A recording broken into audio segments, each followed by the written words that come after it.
میرے نبی اکرم صلی اللہ تعالی علیہ وسلم نے فرمایا حالات جتنے بھی خراب آ جائیں، ماحول جتنا بھی بگڑ جائے، امت پر دشواری جتنی بھی آئے، حضور علیہ الصلوۃ والسلام نے فرمایا ہے یہ دین اسلام ہے۔ یہ مسلم کے لفظ ہیں، حضور فرماتے ہیں یہ دین ہمیشہ قائم رہے گا، اور فرمایا ایک جماعت ہوگی پوری میری امت کی جو دین اسلام کے دفاع میں کام کرتی رہے گی، جدوجہد کرتی رہے گی، کوشش کرتی رہے گی، ہمت کرتی رہے گی۔ میرے عزیز حضور نے فرمایا ہمیشہ یہ دین قائم رہے گا، اور ایک جماعت ہمیشہ اس دین کے لیے کام کرتی رہے گی۔ اور میرے نبی پاک علیہ السلام نے فرمایا 100 سال کے بعد تو اللہ ضرور اس امت میں ایک ایسا شخص پیدا کرے گا، یہ ابن ماجہ میں حدیث موجود ہے، جو اس دین کی نئے سرے سے تجدید کر دے گا۔ وہ لوگ آتے رہے، جب حالات بڑے بگڑے تو حضرت عمر بن عبدالعزیز آ گئے، حالات کا رخ بدل کے رکھ دیا۔ پھر معاملات بڑے بگڑے تو امام شافعی جیسے لوگ آ گئے، غوث اعظم جیلانی جیسے لوگ آ گئے۔ حالات بڑے بگڑے تو شیخ عبدالحق محدث دہلوی جیسے لوگ آ گئے۔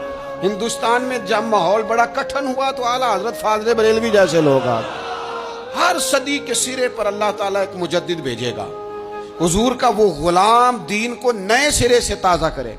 دین کے چمن میں ہمیشہ بہار رہے گی، ہمیشہ نورانیت رہے گی، ہمیشہ نور اعلیٰ نور رہے گا۔ یہ کام صرف کرنے کا کام کیا ہے؟ یہ دین تو پھلے گا، پھولے گا۔ جو آگے بڑھ کے خدمت میں حصہ ڈال لے گا نا، وہ اپنا نفع کرے گا۔ یہ قرآن پاک ہے، یا ایھا الذین آمنوا ان تنصروا اللہ ینصرکم ویثبت اقدامکم۔ اللہ فرماتے ہیں اے لوگو، اگر تم اللہ کے دین کی مدد کرو گے نا تو اللہ تمہاری مدد کرے گا، وَيُثَبِّتْ أَقْدَامَكُمْ، اور تمہارے قدم جما دے گا، تمہیں استقامت دے۔ تم آگے، اور دین کی مدد صرف پیسوں سے نہیں ہوتی۔ کوئی شخص سمجھے کہ فقط مال سے مدد ہوتی ہے۔ جب آپ وقت پر آ کر مسجد میں جمعے کی نماز ادا کرتے ہیں تو یہ بھی آپ دین کی خدمت ہی کرتے ہیں۔ جب آپ دینی اجتماعات کی رونق بڑھاتے ہیں تو یہ بھی آپ دین کی خدمت ہی کرتے ہیں۔ جب آپ کسی دین کے طالب علم کا حوصلہ بڑھا دیتے ہیں نا، بیٹے بڑی بات ہے قرآن پڑھتے رہنا، یہ بھی آپ خدمت ہی کرتے ہیں۔ جب آپ دین کے بارے میں کسی جگہ بیٹھ کے اچھی بات کر دیتے ہیں، یار اللہ کا فضل ہے ہمارے دین میں یہ خیر اللہ نے رکھی، یہ بھی آپ دین کی مدد ہی کرتے ہیں۔ آپ کسی بھی جگہ کسی بھی حوالے سے دین کے لیے کوئی بھی پیغام دیتے ہیں، کوئی بھی بات کرتے ہیں، تو آپ دین کی یہ ساری خدمات دینیاں ہیں، یہ سارا درد ہے، یہ سارا ذوق ہے۔ ہم اپنا اپنا حصہ جس طرح بھی ملا سکے دین کی حمایت میں، دین کی مدد میں۔ جہاں کوئی ایسی بات ہو رہی ہو وہاں ہم دفاع کے لیے کھڑے ہو جائیں۔ ہر شخص اپنے اپنے مقام پر دینی ابلاغ میں، دین کی تبلیغ میں اپنا کردار ادا کرے۔ ایک جملہ کوئی بول دینا رسول پاک کے دین کی مدد میں، ایک جملہ، یعنی کسی کو صرف اتنا کہہ دینا کہ یار تو اپنے بیٹے کو، تیرے 5 بیٹے ہیں، ایک کو قرآن مجید کا عالم ہی بنا دے۔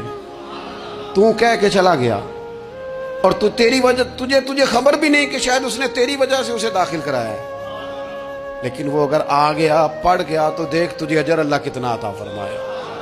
آدھا جملہ بول کے دین کے معاملے میں معاون بنے، کوئی خیر کا لفظ بول کے معاون بنے۔ ہم نہ ہمت نہیں کرتے، ہم کہتے ہیں وہ فلانا کرے گا، بڑا آدمی کرے گا، مولانا کریں گے، پیر صاحب کریں گے۔ اپنا اپنا حصہ، اپنی اپنی خیر۔ حضرت عمر نے بھی بڑا کام کیا ہے دین کی خدمت میں، پر سیدنا بلال کی خدمت کا کوئی انکار کر سکتا ہے؟ ڈیوٹی حضرت صدیق اکبر کی بھی زیادہ ہے، پر جناب سلمان فارسی کی خدمت کا انکار کیا جا سکتا ہے؟